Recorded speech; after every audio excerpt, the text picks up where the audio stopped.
Hello guys, nandito tayo ngayon sa Forbes Park kung saan nakatira ang mga mayayamang tao. Ito, yan. Ito po yung embassy. Embassy dito sa loob ng Forbes. Tsaka, grabe, ang yayaman nga talaga ng mga tao dito sa loob ng Forbes na to.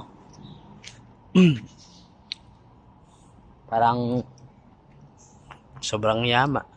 Sobrang yaman nila. Tapos, ayun, ang lalaki ng mga bahay. Grabe pala.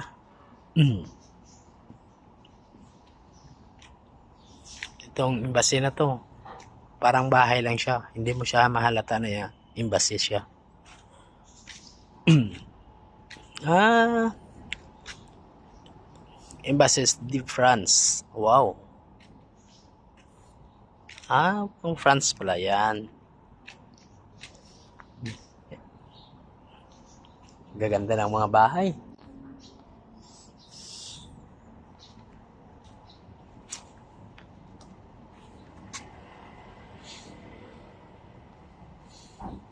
Yaman.